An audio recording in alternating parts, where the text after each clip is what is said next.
నమస్తే, నేను మీ కుప్ప పద్మిని. ఇన్నాళ్ళు మీ సపోర్ట్‌ని నాకందిస్తూ, మీ ప్రేమని నాకందిస్తున్న ప్రతి ఒక్కరికి కృతజ్ఞతలు.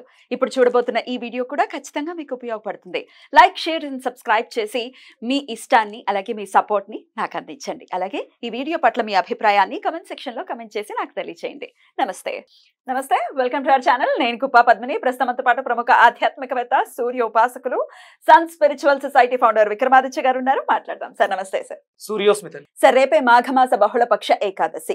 ప్రతి ఏకాదశికి ఒక నామం ఉండటం, దానికి చాలా వైశిష్ట్యం ఉండటం, ఆ ఏకాదశిని వినియోగించుకోవడం ద్వారా మనకున్నటువంటి ఈతి బాధల నుంచి బయటపడటం, స్థితికారకుడైన విష్ణువే మన బాధల నుంచి ఖచ్చితంగా మనల్ని బయటపడివేస్తాడు. అందులో ఎటువంటి సందేహం లేదు. అయితే ఈసారి వచ్చేటటువంటి ఏకాదశి విజయ ఏకాదశి. ఆహా, పేరు అద్భుతంగా ఉంది. పేరులోనే మరి పేరుకి సార్థకం చేసుకునే విధంగా పోయిన ఏకాదశి సంతాన ఏకాదశి, ఈసారి విజయ ఏకాదశి. మరి విజయాల్ని ప్రాప్తించే విధంగా ఈ ఏకాదశి మనకి ఎలా ఉపయోగపడుతుంది, ఎలా చేసుకోవాలి, పురాణం ఏం చెప్తోంది ఏకాదశి గురించి, ఇత్యాది విషయాలు మీ ద్వారా. మాఘమాసం వైశిష్ట్యం ఏంటమ్మా? సూర్యనారాయణమూర్తి ఆవిర్భవించటం, అలాగే శివుడు కూడా లింగోద్భవం అవటం, లింగ రూపంలో భూమి మీదకి రావటం. మనకి అంటే ఉత్తరాయణ పుణ్యకాలాల్లో జరిగినటువంటి ఈ శుభ కార్యక్రమాలు ఇవి రెండు కూడా అద్భుతాలు. అంటే నిజంగా రెడ్ టీవీతో మనం ప్రయాణం మొదలుపెట్టిన తర్వాత ఈ 3 ఏళ్లలో అంటే ఏకాదశులు తెలుసు. అంటే నాకు పెద్దగా శాస్త్రాలు అవి తెలియదు, నేనేమి ఇవి చదువుకున్నది కాదు. చాగంటి కోటేశ్వరరావు గారిని వీళ్ళని ఫాలో అయినవి. ఈ యూట్యూబ్ వచ్చిన తర్వాత వాళ్ళ ప్రవచనాలు విన్న తర్వాత ఏకాదశులు వాటి వైశిష్ట్యత తెలిసిన తర్వాత మనం మాఘమాసం గురించి, పుష్యార్కాల గురించి, గురు పుష్యాల గురించి మాట్లాడుతుంటే సూర్యుడు అనగానే మనకి జ్ఞానం, వెలుతురు, చీకట్లను పారద్రోలి మన జీవితాల్లో వెలుగుల్ని, ఆనందాల్ని నింపేటువంటి శక్తి స్వరూపం. దాని గురించి మాట్లాడుతాం. మన జీవితాల్లో రావడంతో చాలా విషయాలు, చాలా చాలా కొత్త విషయాలు నీ ద్వారా నాకు అంటే నువ్వు అడగడం ద్వారా నాకు తెలియటం, మన ద్వారా మన కుటుంబ సభ్యులు తెలుసుకోవటం, వాళ్ళ జీవితాల్లో అప్పటి వరకు లేని విజయాల్ని సొంతం చేసుకోవటం, ఈ ప్రయాణం జరుగుతుంది. మనం ప్రతి దాంట్లోనూ వాళ్ళకి స్వాంతన చేకూర్చాలి ఖచ్చితంగా. ఇప్పుడు ఈ కలియుగంలో ఇప్పుడున్నటువంటి పరిస్థితులలో జనాలకి విపరీతమైనటువంటి కష్టాలు, చాలా కష్టాలు. అవి ప్రారబ్ధ కర్మలు అనుకుందాం. ప్రారబ్ధ కర్మ వ్యాధి రూపేణ పీడిత. అలాగే మానసిక సమస్యలు, అంటే ఇప్పుడు కేవలం అనారోగ్యం ఒక్కటే కాదు, అంటే శరీరానికి ఎలాంటి దౌర్బల్యం లేదమ్మా, రోగం లేదు. ఇదంతా మనసుకు సంబంధించింది. ఈ మనసుకు సంబంధించిన దాని వల్ల శరీరానికి మనం సమస్యలను ఎదుర్కొంటే ఇబ్బంది పడుతున్నాం. అలాగే ఈ మనసు వల్లే చెయ్యవలసిన పనులు చెయ్యలేక ఇబ్బంది పడుతూ ఆర్థిక సమస్యల్లో కూరుకుపోతున్న వాళ్ళకి ఈ ఏకాదశుల గురించి కానీ, ఆదివారాల ఉపవాసాల గురించి కానీ మనం మాట్లాడుతూ వాళ్ళలో ఒక అద్భుతమైనటువంటి అవేర్నెస్ తీసుకొచ్చాం. ఫస్ట్ వాళ్ళకి వాళ్ళ కష్టాన్ని వినేవాళ్ళు కావాలి. కనీసం అంటే ఏదో ఒక కష్టం మీకు చెప్దాం అనుకున్నారు, కరెక్టే అంటున్నా, మీరు చెప్పేది కరెక్టే. చెప్పుకోవడానికి ఒక మనిషి కావాలి. అప్పుడు అంటే ఏం ఎక్స్పెక్ట్ చేస్తారు, ఇది చెప్పితే ఈ కష్టం నుంచి మనం బయటకు ఏదో సొల్యూషన్ దొరుకుతుంది. ఇప్పుడు వాళ్ళ మనసులో ఒక బాధ ఉంది, ఆ బాధకి వినడానికి మనిషి లేకపోయినా ఇది చేస్తే, ఇది ఆచరిస్తే దారి దొరుకుతుందేమో అని అనిపించే విధంగా మనం చేసినటువంటి ఇప్పటివరకు చేసిన వీడియోస్ వాళ్ళ కష్టానికి సొల్యూషన్. ఎస్, నేను ఇది అడుగుదాం అనుకున్నాను, ఇది చెప్పితే వాళ్ళు విని మనకేదో సొల్యూషన్ చెప్తారు. కాదు, మన బాధను ముందే తెలుసుకుని పద్మిని నోట అడిగించి పరిష్కారం చెప్పించడం అనేది జరుగుతుంది. ఇక్కడ ఇదంతా ఎందుకు మాట్లాడుతున్నానంటే విజయ ఏకాదశి అంటే చాలా ఏకాదశులు చూసిన, సంతాన ఏకాదశి, ఇవన్నీ చాలా చూసాం. ఇది అంటే మనిషి పరిపూర్ణత ఎప్పుడు అంటే తన జీవితంలో అనుకున్న దాన్ని పూర్తిగా సాధించినప్పుడే విజయుడయ్యాడు ఖచ్చితంగా. అప్పుడు ఇక ఈ జీవితానికి మళ్ళీ ఇంకా తిరిగి రాని అవసరం లేదు, మళ్ళీ జన్మలు తీసుకోవాల్సిన అవసరం లేదు. ఇక్కడ రామచంద్రుల వారిని సూచించడం జరుగుతుంది. అంటే రావణాసుడితో యుద్ధం చేయడానికి, లంకను చేరుకోవడానికి, అంటే సముద్రాన్ని దాటాలి. అంత పెద్ద సముద్రాన్ని దాటడం అంత సునాయాసం, దానికి ఒక మార్గం కావాలి, దానికి ఏమి చెయ్యాలి అని ఆయన మామూలుగా తనకున్నటువంటి ధీరత్వంతో అడిగితే సముద్రులు వారు అంగీకరించకపోతే అప్పుడు ఆయన చేసినటువంటి దీక్ష ఏకాదశి ఉపవాసం ఆయనకి సముద్రుడంతటి వాడు మార్గనిర్దేశం చేయడంతో ఇక వానర సైన్యం సపోర్టుతో వారధిని నిర్మించడానికి ప్రేరణ కలిగింది ఈ విజయ ఏకాదశి. సో రాముడు కూడా చేసినటువంటి ఏకాదశి, అందుకే విజయ ఏకాదశి అనే పేరు వచ్చింది. అంటే రాముల వారు ఇంతకు ముందు చేసిన ఏకాదశులు కూడా ఉంటాయి, ఉంటాయి కానీ ఉంటాయి. ఇక్కడ సందర్భం సమస్యకి పరిష్కారం. అంటే రాముల వారు అంటే ఇంతకు ముందు తెలియదా, ఇంతకు ముందు ఏకాదశులు లేవా కాదు, ఇక్కడ ప్రాశస్త్యం విపరీతంగా ఉంది, ఆయన కష్టం వర్ణించలేనిది, పెద్దది, చాలా పెద్దది.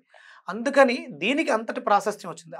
ఇది మనకి పురాణాలు చెప్పడం ఎందుకంటే దీంట్లో అంత వైశిష్ట్యత ఉన్నది అని చెప్పడం కోసం రాముల వారు ఆచరించి ఫలితాన్ని పొంది తద్వారా రావణాసురుడు అనే అసుర సంహారాన్ని చేయడానికి పునాది ఇక్కడ పడింది అని చెప్పడానికి. లేకపోతే విష్ణువుకి అవసరమా? ఆయనకే ఇష్టం ఇవి ప్రీతికరమైన రోజులు.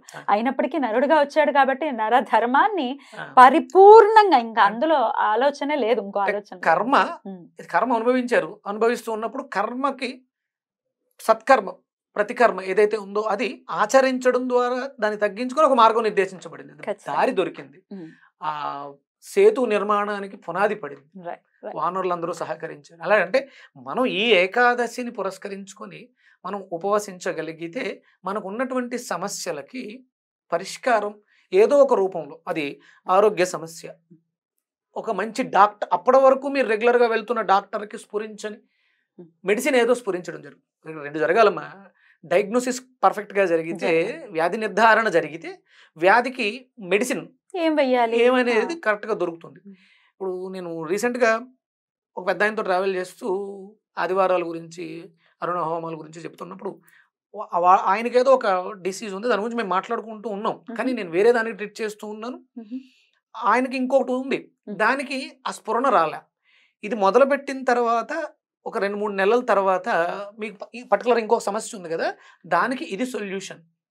ఇది ఇమీడియట్గా ఆయన అన్నాడు, ఎస్ మనం చేస్తున్నటువంటి ఆదివారాలు ఉపవాసాలు ఏవైతే ఉన్నాయో అది దీనికి మీతో డయాగ్నోసిస్ చేయించి పరిష్కారం చెప్పబడి మూలంలోకి వెళ్ళి ఆ సమస్య సాల్వ్ అయ్యేటటువంటి పరిస్థితి ఏర్పడింది, స్ఫురణకి రావడం. అద్భుతం సార్, అద్భుతం. అయితే ఇప్పుడు ఉపవాస దీక్ష ఖచ్చితంగా ఏకాదశి నాడు ఖచ్చితంగా ఉపవసించాలి, ద్వాదశి నాడు పారణ చేయాలి.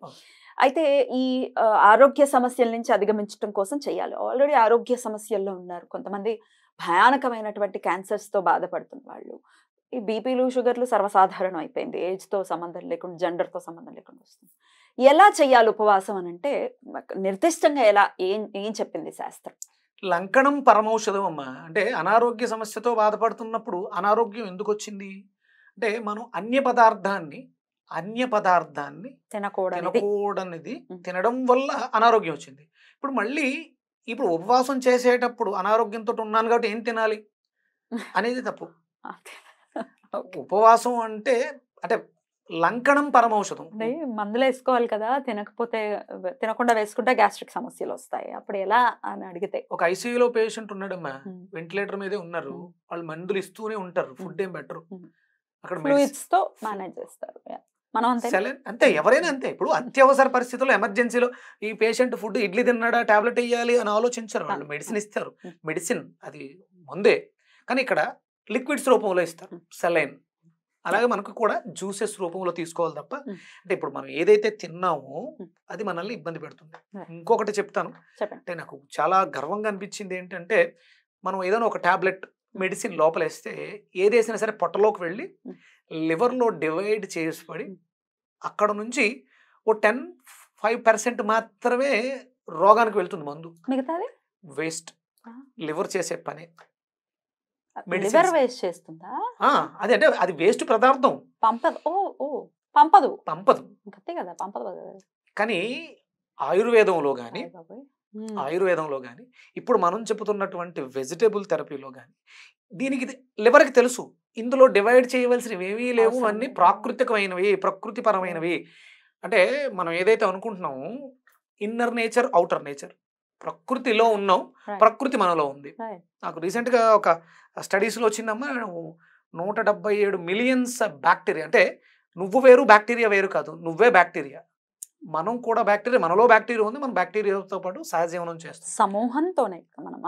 కొన్ని లక్షల వృక్ష జాతులు ఉన్నాయి, కొన్ని లక్షల బ్యాక్టీరియాలు ఈ చిన్న స్పేస్ లో, డైజెషన్ అనే సిస్టమ్ స్పేస్ లో ఉన్నాయంట. కొన్ని మిలియన్స్, 177 మిలియన్స్ ఎన్నో చెప్పారు వాళ్ళు, బ్యాక్టీరియాస్ లోపల ఉన్నాయి. అంటే దీనికి ఎందుకు చెప్తున్నానంటే సూర్యపానంతో అంటే సూర్యరశ్మి సోకి విత్తనం మొలకెత్తి పత్రహరితంతో మొక్కగా తయారైతే దాన్ని మనం ఆకుకూరలు అయితే ఆకుకూరలు వండుకుంటున్నాం, చెట్లు అయితే పళ్ళతో పళ్ళు తింటున్నాం, దాన్ని కూరగాయలు. పండించుకుంటాం అన్ని మళ్ళీ తీసుకుంటాం. అంటే సూర్యరశ్మి సోకి విత్తనం మొలకెత్తి కాయగా పదార్థంగా తయారు. జీవం పొందుతాం. అంటే ఇదేది అవసరం లేదు, ఇవన్నీ కూడా లోపల ఉన్నాయి, ఉమ్. ఇవన్నీ లోపల ఉన్నాయి. నేను చెప్తూ ఉంటాను డిఎన్ఏ అనేది ఒకటి ఉంటుంది మన జెనెటికల్లో, ఆ బ్లూ ప్రింట్ మొత్తం ఉంటుంది. కాబట్టి అక్కడ ఏదైతే మొలకెత్తిందో అదే అదే సూర్యరశ్మి తీసుకుని దీని మీద ఒక ఆయన కేరళ ఆయన రీసెర్చ్ చేసి ఇంచుమించు ఒక 15-20 సంవత్సరాల పాటు వితౌట్ ఫుడ్ ఏమీ తినుకోకుండా కేవలం సూర్యరశ్మితో ఇంకా ఉన్నారు, బ్రతుకున్నాయి. ఇంకా ఉన్నారు.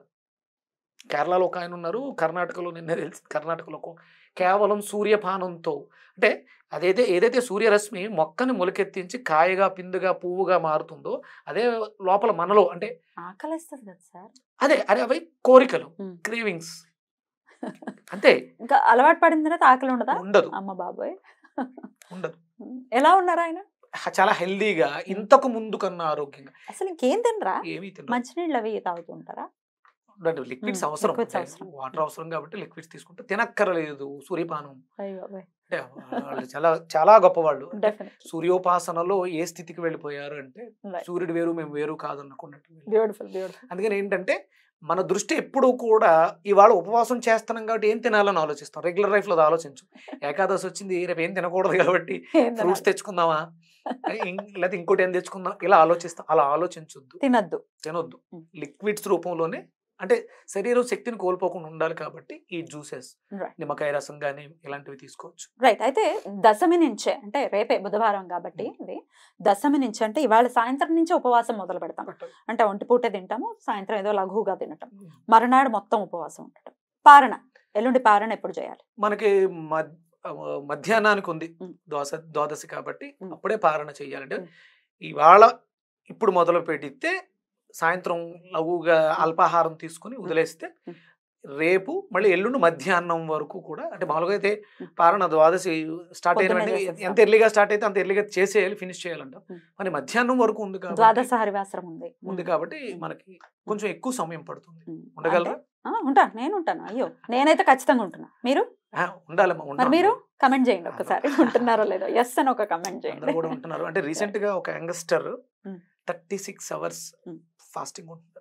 యంగస్టర్ అంటే ఒక నమ్మకం తనలో మార్పు తీసుకొచ్చింది. విత్ ఇన్ 15 days లో అంటే వారానికి ఒకసారి 36 hours ఫాస్టింగ్ ఇంచుమించు 4-5 kgs తగ్గిపోయాడు. చాలా అంటే అతను చాలా ఒక అద్భుతమైన చామ వచ్చింది, జడత్వం పోయింది. అంతే కదా, చాలా హెల్దీగా మనం తినున్నది మనని తినున్నది ఫుడ్ మనల్ని తింటుంది. అంతే, మనం ఎంత అవసరం అంతే తీసుకుంటే హ్యాపీగా హెల్దీగా ఉంటాం. బ్యూటిఫుల్. ఈ ఏకాదశులు వీటి మీద చాలా చాలా రీసెర్చ్లు చేసి నోబెల్ బహుమతులు డాక్టరేట్లు తీసుకున్న వాళ్ళు చాలా మంది ఉన్నారు. ఇది మనకి ఎప్పుడో శ్రీకృష్ణ పరమాత్మ చెప్పాడు. అది చేసుంటే ఈ పరిస్థితులు వచ్చి ఉండేవి కాదు. ఇప్పటి నుంచి అయినా మొదలు పెడదాము. ఈ ఏకాదశి విజయ ఏకాదశి కాబట్టి ఖచ్చితంగా అందరూ చేసుకోవాలి. ఏకాదశి నాడు విష్ణుమూర్తి ఆరాధన విశేషంగా చెప్తూనే ఉంటారు.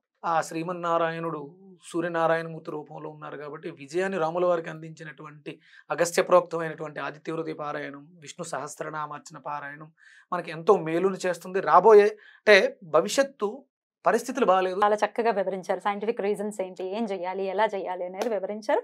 చాలా చాలా కృతజ్ఞతలు సార్. నమస్కారం. సూర్యోస్మిత.